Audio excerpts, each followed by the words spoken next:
Dear participants, we are happy that you joined us for the second lecture of our today's seminar on public theology and how churches can join together to build more stable democratic societies. So I'm happy to introduce our today's speaker. It's a great honor for us.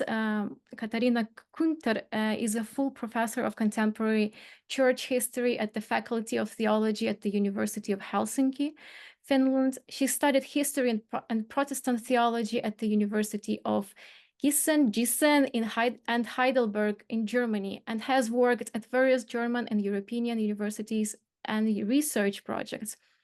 Her research focuses on the history of the long 20th century in Europe, and with the emphasis on the intersection between political history, religion, and culture. She is an author of numerous publications, and I just want to share with you her profile.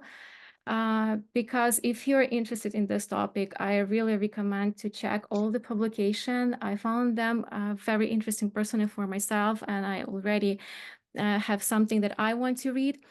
And today, the title of her presentation is How to Establish a Civil Religion in Societies Lacking Democratic Experience, Historical Experiences from 1945 and 1989.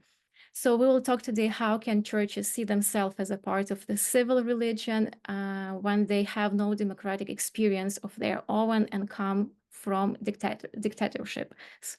So dear Katharina, that's an honor to introduce you and to have you today. So the microphone is yours. Thank you so much, Xenia and Roman, for the invitation, and the honor is by me, definitely. I give you very warm wishes and greetings from Helsinki. It's a sunny afternoon here, and we have the same time zone, so it's an afternoon session. And I'm very happy to share some knowledge, some insights, and some results of my research with you today. So as you said, Xenia, my topic is how to establish a civil religion in societies lacking democratic experience. And of course, as a trained historian, my perspective will be more a historic one, but I'm also a theologian. So I'm, of course, interested also in the theologian aspects of this whole processes. And I will focus mostly on historical experiences from the German churches, mostly the Protestant churches from 1945 and the post-war period, but then also making, let's say, the jump into 1989 and share some views and give some insights about the learning experiences of churches in this after the Cold War period. Of course, talking about this topic today in our situation in Europe is a very different one. When I was starting with my studies in the 1980s in contemporary history, the field, of course, the Second World War was quite far away. And that was also the case for the church's experiences and the church's actions after the Second World War.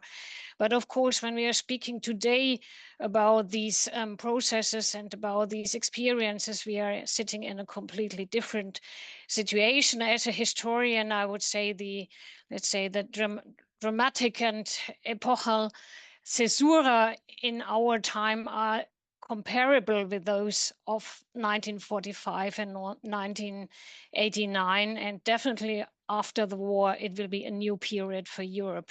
So it sets, let's say, our lecture into a very broad historic framework.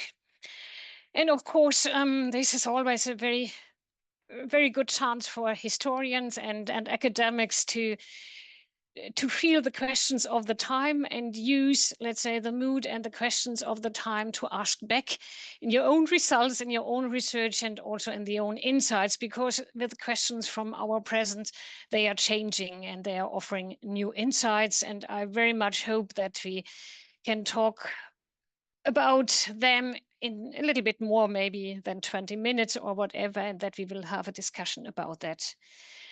Of course, for me, it's important to point out that I'm a trained historian and understanding myself as a church historian. So, of course, my perspective is a historic perspective, and I'm focusing on historic case studies. And of course, as a historian, we always can go back. And this is not possible for today in this lecture. Everything has a background and something, if you would like to understand the broader historic lines, of course, you can go into the very, very past, but don't worry, I will not go back into Greece or the antique Greece or the understandings of democracy or religion. Even if you would do it very seriously, you should have more backlashes and more back views than I'm doing and offering at the moment now. But I think for our topic, what is important from the historic point of view is to see and understand that this concept of a civil religion is in some ways a very modern Western phenomenon or a Western concept or a Western idea. We can discuss where it was for the first time and when it was developing, but I would say generally you can say that this concept was, and the term especially, was first used in the 18th century by Jean-Jacques Rousseau in his Social Contract. And let's say to make the very large jump into the 20th century in the academia, in my field and in my discussions in religion, in church history, in the universities, I think this idea that there is something to explore and to research about the churches as an understanding as a civil religion, this was a very late development. It came into the German church history, I would say, in the late 1990s, maybe, as a perspective to ask and to see it as a new feature of public understanding of churches and Christianity. So it's a very prominent feature nowadays, but it's a very new phenomenon to explore. And mostly, to put that at the beginning of my talk, mostly it is seen and connected with the cultural upheavals and the cultural change of the so-called long 1960s in Germany and in Western Europe. And mostly the question to ask for civil religion is something which belongs into the broader context of, as we historians say, westernization of religion. Okay, so this is, let's say, to go a little bit back, but of course, when we are speaking about civil religion, it's clear and obvious that civil religion cannot exist without civil society. This belongs to, definitely together, and that means also that it is founded as well, the civil society, as this concept of civil religion. Of course, it's founded on ideas of freedom, of emancipation, of equality, of human rights, and also on this idea that there are responsible citizens in the society who do something to help and support the society in a good way of living and being. We see maybe nowadays, if you're looking in the bookshops, so the new book of Christopher Clark, so he belongs also in this new trend to explore the civil potential. So he has impressively now demonstrated in his work about the European big 1849 revolutions that these ideas belong to the core of Europe nowadays, but it has, let's say, some roots in the 19th century, and of course that also affects religion and Christianity in a special way. So we can say in some ways the idea of civil religion, if we are looking on Europe, it belongs into these 1848 movements of freedom, of emancipation. But of course, everybody who comes from different countries in Europe knows these ideas have different realizations. Some of these ideas became political reality already in the 48 movements and in the constitutions following after this. But others coming up to these ideas and to these trends in the late 19th centuries, and some others also with their independence after 89, after the First World War, and then some others, and I would say Germany belongs to the late developments. So some others come to that after 1945, and some other as well, just after 1989. So this is the broad historical line, and what I just wanted to show you with these broader broader line that we must ourselves ask when we are looking from a historical perspective, what impact had these processes on Christianity, on the Christian churches as, let's say, the institutions, on the single Christians in Europe. And of course, we are aware if we are looking on Western European churches, but the same applies also for let's say, for Orthodox and Eastern European churches. Traditionally, from their understanding, there were state-orientated churches, more or less. They were led from top down, and they were, of course, even if some movements in between, of course, they were, from the secular perspective, authoritarian, and they were hierarchically orientated and grounded.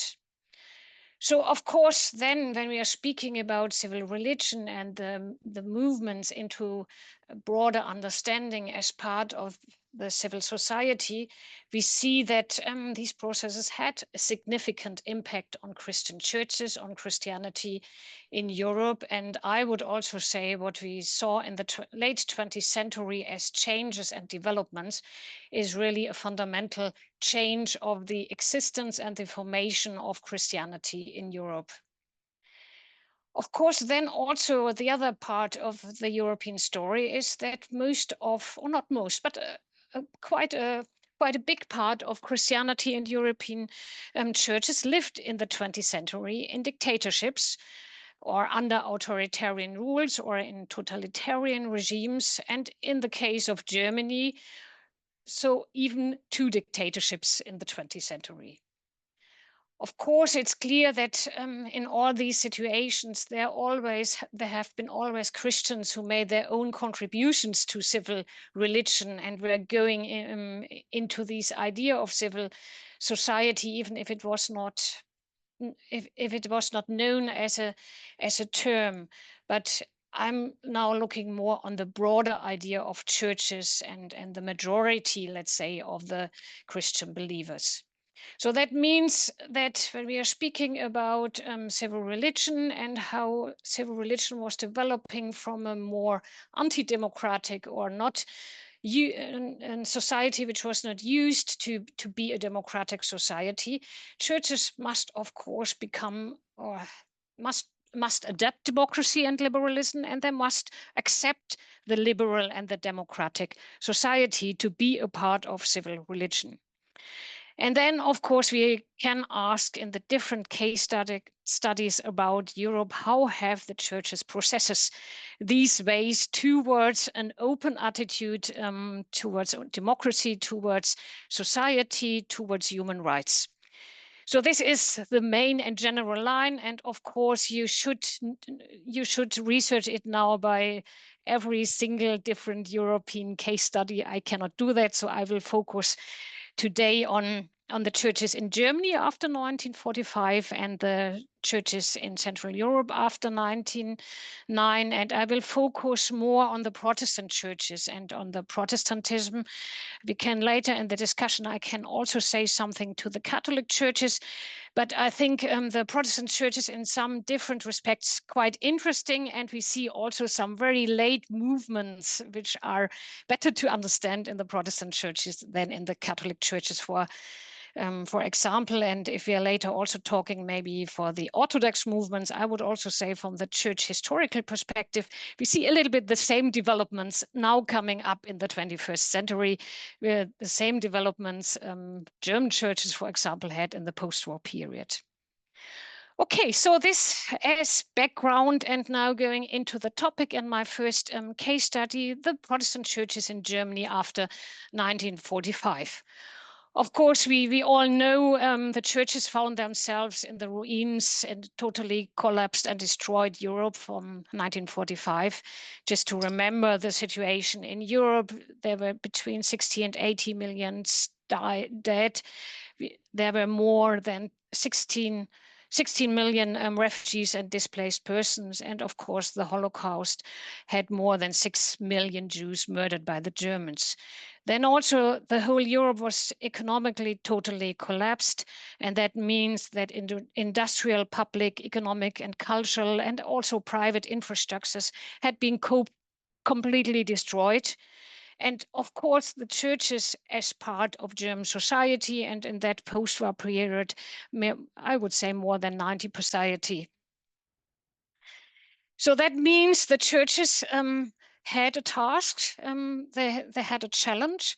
And on the other side, they also had to look on their own institution, because it was only partly surviving in the post-war period. There were some churches who were, let's say, intact, so still not destroyed. These were mostly the Lutheran churches, and the other one were totally destroyed. And destroyed, I'm not only thinking about the buildings and the material culture, but also the infrastructure of the churches, the church leadership, the functions, how to work as a church. So this was the situation. And then on the other side, to make it very short, of course, Christians and churches were involved in the Nazi dictatorship in many ways, even if there were some courageous people and theologians and Christians who were opposing the Nazi system. But in a whole, the churches were very much conflicted and involved in the Nazi dictatorship. It is interesting to look on this case study that the allies, the Western allies, were not really much aware of that. So maybe the key figures of the opposition, Christian opposition, were stronger in the American mindset as the reality. So the strategy of the allies in Germany was then just to see the churches in some ways as moral clean, and as the only reliable institution and public institution with public audience and public trust, to help them support a new society. And even this was the case in the eastern part of Germany, where the Soviet was the ally. So even Stalin in that time was quite mild in the beginning towards Christianity and the churches, and that belonged in the whole narrative to think and to see the churches as partners in the developing and grounding of a new free, democratic and liberal society for the part of the West. Of course, further, the churches were needed in the whole humanitarian sector, and of course, they were needed in the whole field of pastoral care. And this was always something was always especially the American point of view in the whole church policy and the reorderment of the new Germany. So the Americans were thinking that the churches can help to democratize Germany, and the Americans were thinking that with the help of the churches, Germany could, let's say, put on the way to the West. So the churches were seen as partners for democracy. And of course, this sounds like a very good idea if you're coming from outside and did not knew exactly about the inner conflicts and the inner mentalities of German Protestantism. We see then also from research and the situation that German Protestantism was in no way prepared for this task. It was still a difficult situation, will not go into detail, but still German Protestantism and German Protestant churches mourned the loss of its state position, like a little bit like a state church of 1918. And more or less, you should say that German Protestantism was largely anti-democratic, and it was also anti-Semitic. So most Protestants in these post-war period years saw themselves as victims, and that goes along with all the rest of the Germans. And they rejected the Allied control. And of course, they rejected the so-called 4Ds, which were the principles of the Potsdam Agreement of 1945. So they were against demilitarization, they were against denazification, they were against decentralization, and they were, of course, against democratization. So this was the situation in Germany. And now our question, how could this difficult situation bring the churches, and especially bring Protestant churches, into a positive idea to accept the idea of civil religion under these circumstances? In a whole, you can say from the historical point of view, it was a very long way, and I will sketch it out a little bit, but in a whole, you can say it took more than 40 years to bring, let's say, the German churches, the Protestant churches on the way towards the West to accept, let's say, being a part of civil society and seeing itself as part of civil religion or understanding it. And if we are looking into the eastern part of Germany, so the later GDR, even the process still is going on. I would say it's not finished, it's still going on. What were the challenges and where can we make some points and see these developments? I would like to point out 3 challenges. I think the first was the question of guilt. The second was the question of human rights. And the third was let's say, the challenge of the attitude towards Europe and European civil society. So about the challenge, this question of guilt. Of course, the whole question in the Protestant circles after the Second World War was, could you really claim as a church that the church had become guilty under murderings of the Holocaust, but also in supporting the Nazi regime or not being too clear against the Nazi regime? So was it possible to claim that the Protestant church and the Protestants in Germany were in some way guilty and had a responsibility for the developments which were going on then under the Nazis? Or was it more the case, as the majority of Protestants and Germans also were thinking, that they were maybe powerless to do something against the Nazi regime? And connected with these questions was the question, of course, how to define guilt and how to see guilt. And here now I'm just using the Protestant example because the theological understanding is, of course, a different one of church than in the Catholic circles. But it was the big question, and it was sharply disputed. If you are confessing guilt, is this possible as an institution of the church, so as institutional church, or is confessing guilt only possible as an individual Christian in your single and individual circumstances of life? Or is there something like a collective guilt? So this was one of the important questions in the whole reconstruction and rebuilding of the German churches after the Second World War.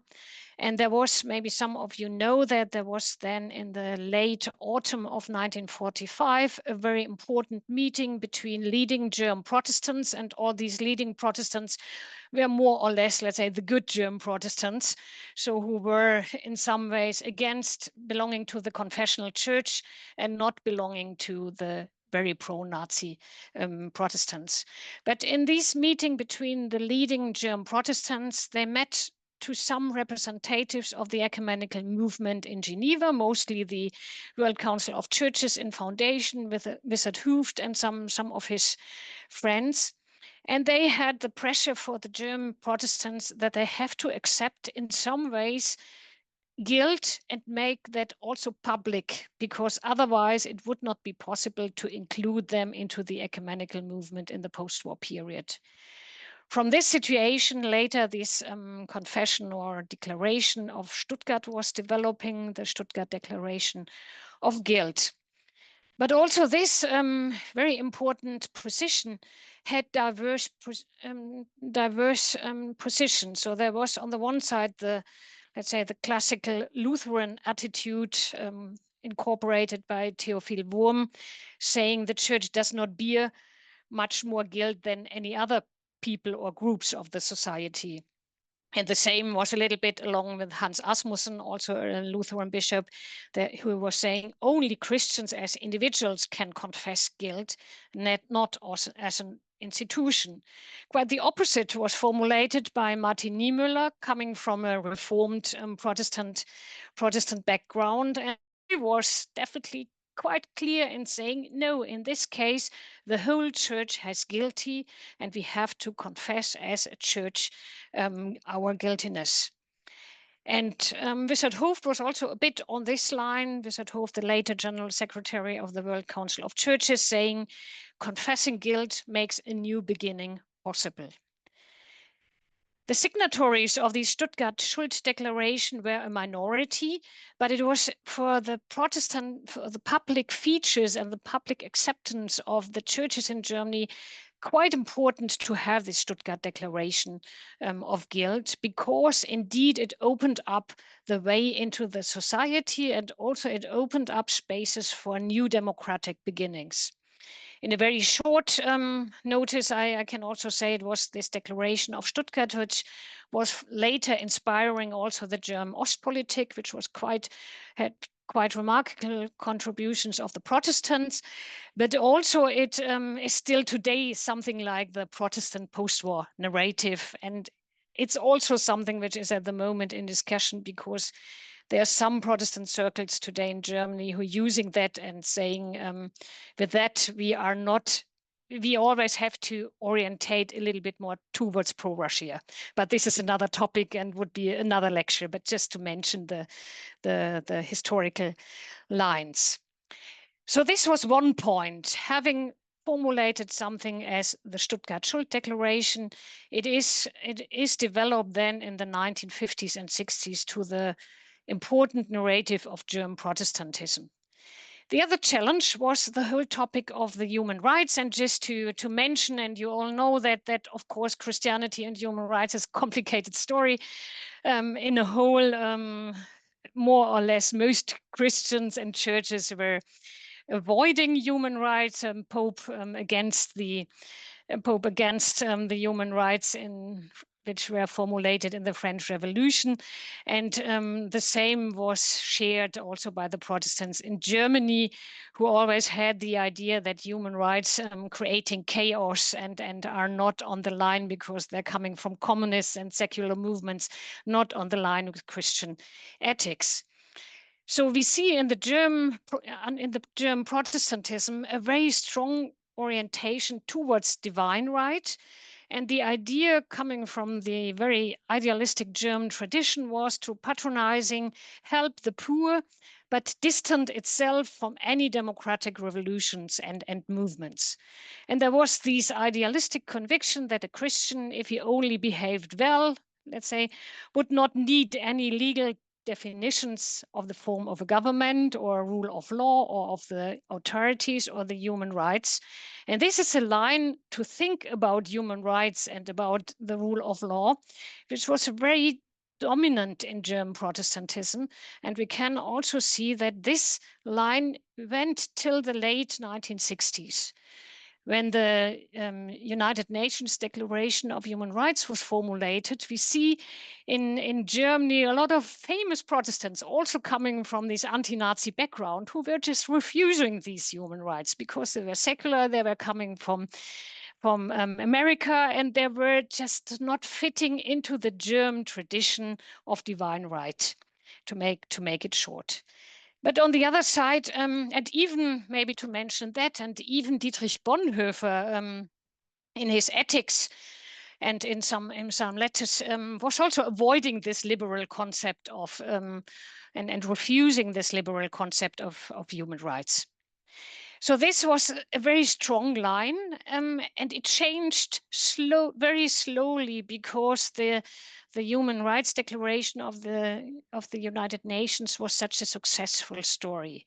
So we see that it was more and more not possible for German churches to avoid that. They had to open up a little bit their mind, and the international contexts and the ecumenical contexts and also the ecumenical interpretations of the human rights were very important for German Protestants. But it took a long way, and just to same, of course, also for the Catholic churches, but they had also the Vatican and the Second Vatican Council. But it was a long story for Christians in this situation to accept the universal validity of the human rights. And just to mention, so that you get an idea how long it took, and so these negative reactions from German Protestantism, you can just see in the early 1970s. And just in 1974, the official Protestant church in Germany was publishing some documents on the question of human rights. Then in 1975, going a little bit along with the Helsinki process about human rights and ecumenical dialogue. And in 1976, the first statement of Protestant churches in Germany towards religious freedom. And then, of course, it took also a long time to accept human rights as part of democratic liberal order. And in 1985, so this is very, very late, the Protestant church in Germany had the first positive statement about the Protestant church and liberal democracy. So you see, it took a long time, and these mental processes are not, they cannot be underestimated, because the German churches and the German Christians were, of course, very much included in the German society. And these attitudes to think about that was quite dominant in the post-war society. Along with that, and now I'm coming to my challenge 3, how to be and understand part of modern Europe and the civil society. And along with these other questions, being guilty, formulating something as a declaration of guilt to have a new start, accepting slowly human rights, was also this big question: should Christians participate in Christian democratic parties? Should Protestants be active in democratic new founded parties to make the German society liberal, to make it open, to make it pluralistic? And then also for the German Protestants, the big question was, should the Protestants do that together with Catholics? So this was mainly and harsh also disputed in these 40s and 50s, also a little bit in the 60s still. And there were different answers. One prominent figure was, for example, Gustav Heinemann, first in the Conservative Party of Germany, and later turning into the Social Democrats, and later also president of the Federal Republic of Germany. So he was coming from the Reformed background and had also links with the opposition, Protestant opposition against the Nazi regime. So he was very much agreeing in that, and thought this would be the best if Christians, every individual Christian, try to support the parties in Germany and be member and try to develop something like a Christian mood into that. And being a Christian and involved in politics is very fine. There was another strong opponent against this position, and that was the Swiss theologian Karl Barth. Of course, very influential in the confessional church and leading Protestant voice in the post-war period. And he was absolutely clear in proclaiming, so there cannot be any Protestant party after 1945, and Protestants should not be involved in party politics. They should always be neutral and searching for a position outward party politics. Nevertheless, Germany had, under the Chancellor Adenauer, the turn towards the European integration and the Western Europe. And then we saw the development of the Christian democracies around Europe. And that meant also that we see then some Protestants going into the Christian democracies. And we see then also that it took a long time that they accepted that Protestants and Catholics can be together in working and developing a new democracy in Germany. Some Protestants are quite well known still today. So Richard von Weizsäcker, of course, was one of the leading figures and Protestants in the mainly Catholic Conservative Party. But also you remember Angela Merkel as a stronghold of these Protestant integration in the Christian democracy. And if you are looking nowadays in German party politics, which is turning quite secular, the Bavarian federal president Markus Söder, for example, is a Protestant active in the Christian democracy. But for the Protestants, still, this whole idea to be part of a democratic project was very difficult to accept. And they had this interpretation that the Adenauer Republic and the Catholics are going so much into the Western orientation, and they would not like to support this Western democratic project. So the Protestants still, and I would say partly still today, had the idea Germany has to be neutral in terms of party politics, but also in terms of geopolitical orientation. And they saw Germany much more as part of a sort of pan-European Europe. And they had definitely the idea that when they are speaking about Europe, so this should definitely include the Soviet Union. So this is a feature and also mentality which is still very strong, I think, in German Protestantism, but it made the changes and the acceptance, understanding itself as part of a civil religion, very, very difficult and problematic.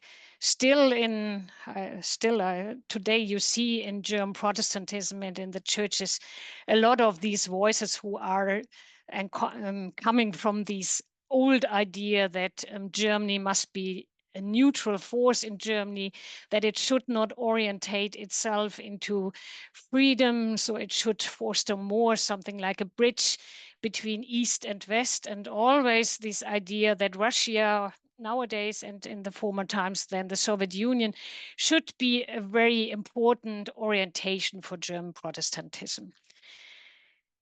In the 1960s, slowly this orientation was breaking, and that had to do with the whole global developments, the cultural revolutions, but also it had to do with the realpolitik of the East policy to accept just the status quo in Europe. And then you see in the late 1960s that German Protestantism cannot any longer refuse and avoid these global trends of, let's say, democratization, pluralization, and also individualization. In the late 1960s and especially in the 1970s, more and more these denominational claims and backgrounds were breaking apart, and we see then new intersections between the Protestant churches and Protestants, between the upcoming social movements, so coming up from the student movements, but then also the women's liberations movements and all the other democratization, which was coming from bottom up. And still, then we see in the late 1980s that Protestantism is more and more understanding itself as a part of a civil society. You see then some Protestant grassroots movements, and you see that the traditional very close church-state relationship and the thinking of top-down is more and more weakened. And especially, I would say nowadays in the 1990s and the new 21st century, German self-understanding as Protestant and Protestant churches has completely changed. So that brings me now with a, let's say, with the jump in the 1980s to the second case study, and I will just make some remarks to that. So looking then on 1989 and Eastern Europe, of course, first checking the case study of East Germany, what was the situation there under the communist dictatorship and coming from the Nazi dictatorship. So they did not have any time to discover what democracy and liberalism was. But of course, they were always quite closely connected to the Western German developments, but missed in this way the whole long way into the West. Nevertheless, in the 1980s, we see then also in the East German churches some grassroots movements emerging in the churches, and especially maybe only in the churches, but groups who were working for ecology, were working for peace, and working also for human rights.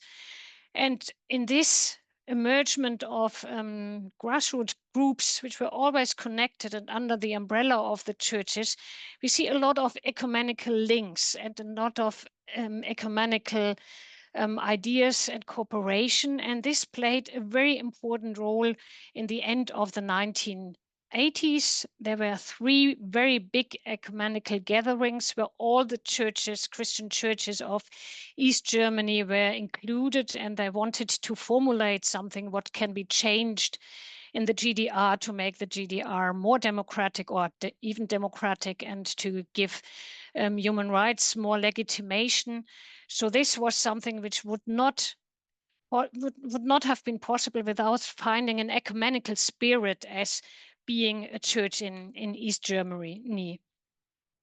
And that these 3 ecumenical gatherings were so successful is also then visible in the whole developments of the peaceful revolution in the autumn 1989. The protagonists, mostly from the Protestant churches, but also some Catholics, the protagonists or the Christian Protestant protagonists of the peaceful revolution were all coming and were all members and participating in these ecumenical gatherings of the late 1980s. And in these gatherings, they formulated and drafted ideas about democracy and about the transition from the communist period into a democratic society. Of course, not all, but some of these German Protestants had the idea that they wanted to develop an own, maybe democratic social German state and didn't want it to be part of Western Germany, but this is another story. However, these developments in East Germany were also late in comparison to some other Central European movements. And just to mention, of course, I think the most clearly and the most impressive one was the civil rights movement in Czechoslovakia in that time, coming up with the Charter 77. And there were a huge part of Protestants and Catholics involved in this grassroots level. And you may remember, of course, Václav Havel's big idea about Central European civil society. And this idea is still one of the liveliest ideas how to build something like European civil society. It was adopted by influential Protestants from the Bohemian Brethren in the Czechoslovakia, and came over that movement into German Protestantism because they had these contacts in GDR.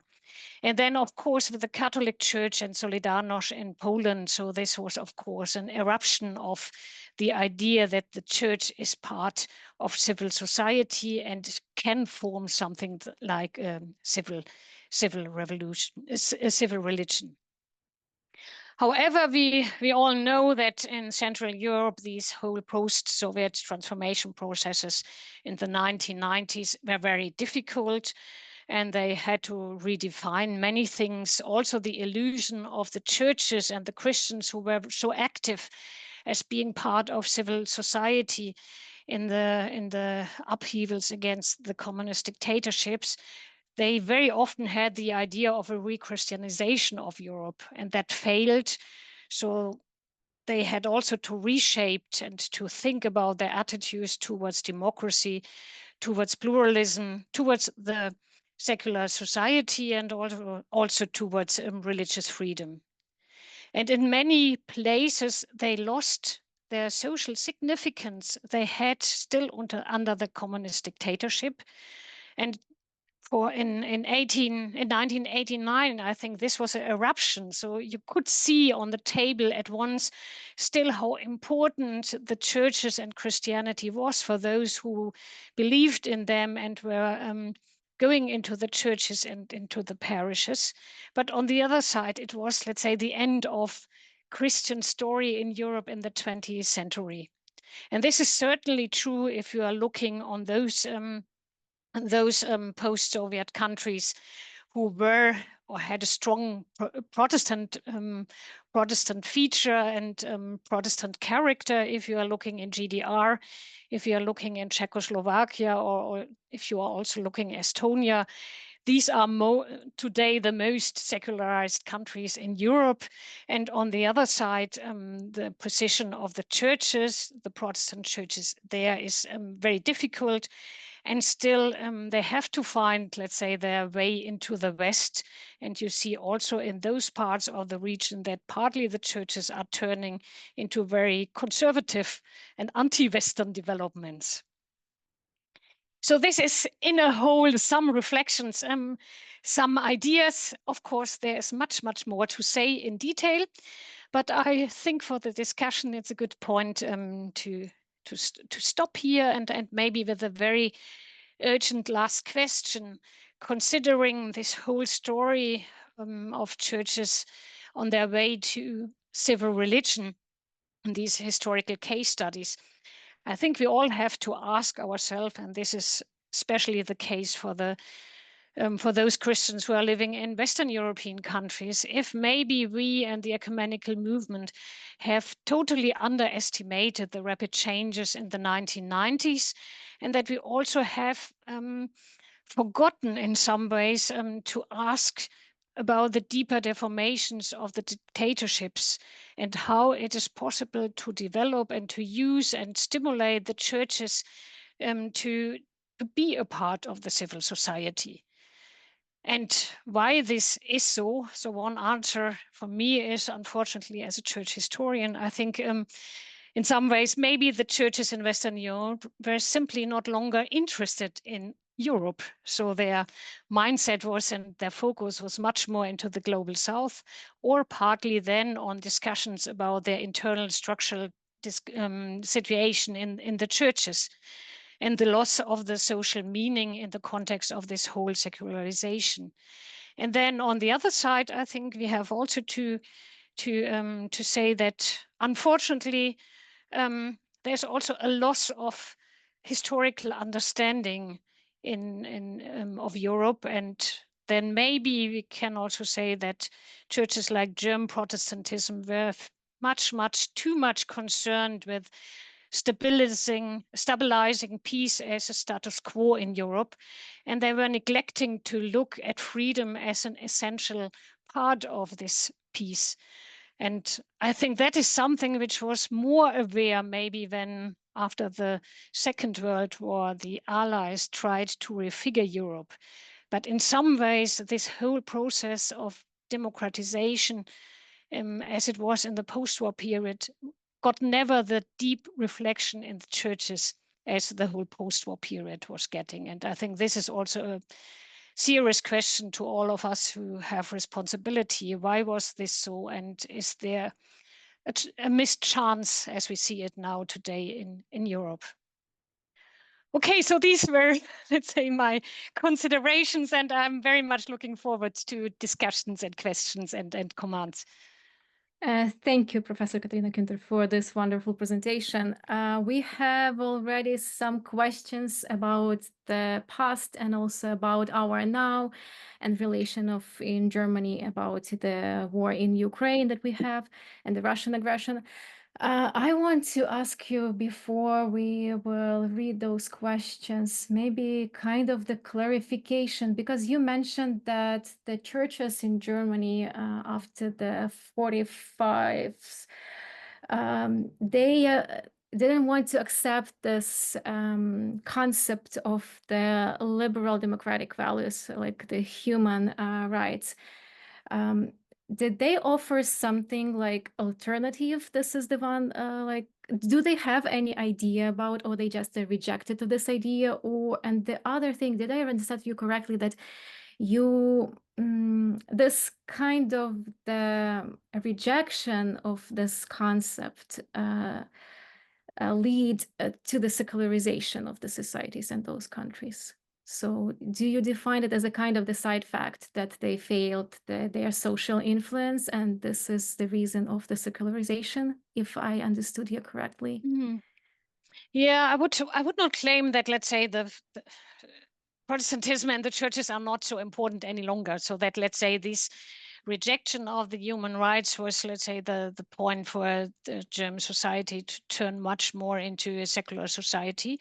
But I think the understanding of German Protestantism and in the Catholic Church, in some ways, it was a little bit the same, was always that if you are, and this belongs in the whole idea of Martin Luther as well, if you as a Christian obedient to your ruler, and if you're doing things well, and if the ruler is doing it well, so then it does not need something like an extra right, like something like a human right or something like that. And of course, the churches were very deep convinced that the order of God's creation is right as it is. So they were not thinking in the social mobility that you maybe will change your social place.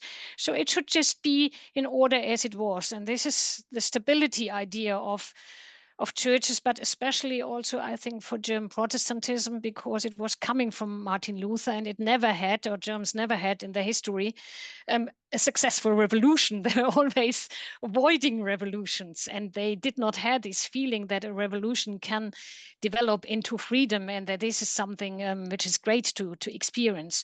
So in that kind, the German Protestants were very different as, for example, their Dutch Protestants on the Western side. They had quite different experiences in understanding freedom. For German Protestants, freedom was something to fear.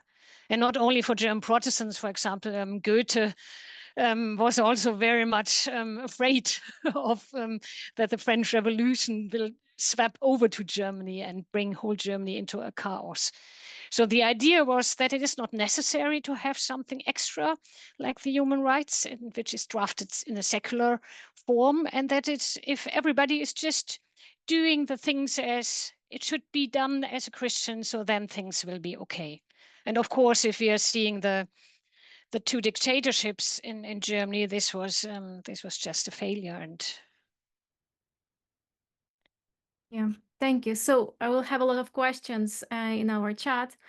So I'll start with the question of Andriy Shved. He wrote it in Ukrainian and I tried to translate it.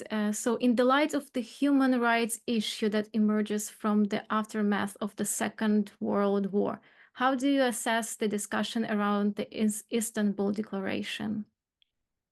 maybe you could explain it a little bit more, because Yeah, I what is also your point asked him Yeah. about maybe some clarification, but I didn't receive from him. So it's a kind of the broad question. So maybe you can have some kind of just suggestion about it. So kind of the positive or maybe negative points. Yeah, so I think maybe in a whole, and I think that also, I'm not quite sure in the end. Of course, I'm an individual and I'm addicted to human rights and liberalism and democracy. So this is my personal statement. But as churches and as Christianity and as a Christian formation, I'm not quite sure if this is a feature which all Christian churches have very often, this idea that, and this belongs also to other religions. You see that also in the Orthodox branches of Islam and of Jews. This religious idea that religious right and divine right is higher than human right and natural and secular right. And maybe this belongs to, this is a fight every religion, every confession has to fight in its time. But me personally think we have to look on the outcome, and the outcome is that the addiction to divine right and to religious right brings not in a whole this what human beings need in our world today. But it's a very broad question. And of course, from this German perspective, if I'm now looking on the discourses in the Russian Orthodox churches, which I was following for quite a long while, so very often I'm just thinking, oh gosh, nobody knows that, and everybody in Germany has that forgotten. But the discussions are the same as the mentality and the attitude is exactly the same as the German Protestants had in the 19th century. Yeah, we have two more questions from Radislav Tatsun and Denis Kondyuk from the Ukrainian Theological Seminary in Kiev, and they're quite similar questions. So I will read the Denis Kondyuk question because he explored it a bit. So how would you describe current Protestant perspective in Germany on Russia and Ukraine as different political entities, which require different political judgment, or the perspective of the USSR is still the dominant one. Yeah, this is of course a very, very sad, let's say, very sad discussion, and I'm very often very happy that I'm sitting in Helsinki and in Finland. But in a whole, I think these I tried to show, and this is my task as a historian, let's say, the mental lines and the theological lines of German Protestantism. And still, I would say you can see these mental lines in German Protestantism today, and also maybe in the German political discussion, even if they are claiming themselves as secular. And of course, at the moment, the discussions are not so deep any longer. But you see these two lines, that there are some people very much fostering and very much on the line of going just for peace and using peace, let's say, to legitimate everything. And this line, I try to show that in my presentation. This is coming from the post-war period. It's coming from these Protestants like Martin Niemöller, and it's an anti-Western, an anti-Catholic, anti-European movement, which was for a lot of Protestants very convincing for a long time. And still today, if you have followed, for example, the peace, the official peace representative of the Protestant churches in Germany, Bishop Friedrich Kramer, coming from this East German tradition. So he is a representative of this tradition, maybe not so sharp in thinking as post-war Protestants were, but he is just following this line. The same applies to Margot Kessmann, also prominent figure. So for them, this peace is overall, and nothing should disturb any ideas about peace. But I came along, and this was what I wanted also to show, that these are not the majority anymore. In the 1950s, this was the majority of intellectual Protestants. And nowadays, the situation has opened. There are different voices, and I would say there are also strong Western-orientated Protestants in Germany. But unfortunately, I think they are not having the most important positions in the Protestant Church. And still, I would also say, for example, if you're following the World Council of Churches' attitudes towards Ukraine, aggression war in Ukraine, you see also, and there is a strong German influence in the World Council of Churches. You see also this line coming from the East policy or the Ostpolitik from the 1970s. So the only thing is not to disturb any peace and always be friendly towards the East, let's say the big neighbor, not neighbor, but let's say the big brother in some ways, Russia or Soviet Union. This still is very deep in the German history, and you can ask about the reasons why this is the case. But in a whole, I would say it's more differentiated. Unfortunately, at the moment, I think in the last 1.5 years, there were not any more prominent and public discussions about that. So the Protestant Church in the moment is in Germany in an absolute crisis, and there's nothing on the public arena, and nobody is there who could have a very strong discussion and also a position. Unfortunately. So we have another question from Denis Kunduk, but before I want to read the question, Andrei Malashko. It's clear from the lecture that there is a number of tensions between human rights as a concept and Christian worldview. What then could be the common ground for church and secular society to cooperate and to evaluate humanity? Yeah, I think maybe a bridge could be this idea of human dignity. And of course, there are some Christian groups who have still difficulties to accept human rights. So the same applies, of course, also to, for example, to Islamic groups or whatever. But I think a bridge could be this human dignity in one way but on the other side, I think in that kind, seeing the success story of the Human Rights Declaration, and also seeing the success of, let's say, democratic and liberal societies in the post-war world, I think it needs also a position For me, it sounds at the moment, and now, for example, in ecumenical circles, very often they try to use and to argument with human dignity instead of human rights, because you then have these Cold War voices and saying that human rights are a Western concept. But I'm not agreeing with that. I think if you are believing into the universal human rights, so then it's not a Western concept, then it's a universal concept. And then I think it is good for Christians just to state their position positive towards human rights and civil rights as well. So I'm not so convinced in using another worldview, or let's say another thing. I think it has something to do with the confession and the position. And yeah, a person like Dietrich Bonhoeffer, who was really avoiding human rights. So I'm thinking it was not so helpful for German Protestants. I think maybe if he would have survived and would have seen the United Nations declaration developing, maybe he would have had the possibility and the flexibility to say, yes, we can say as Christians, we are going for human rights. This is okay, even if it may be a secular concept, but it fits to our ideas of human values and Christian values and human dignity. So here is another then question. I also from the Denis Konduk, who asked about the USSR. So I also was a witness of the discussion here in Ukraine that dignity is not a Christian value but secular. How do you think we can introduce topics of justice and dignity into our Christian vocabulary with a positive perception? To me, the church sounds like it opposes dignity and freedom and giving it away to the secular. Yeah, this is good observation.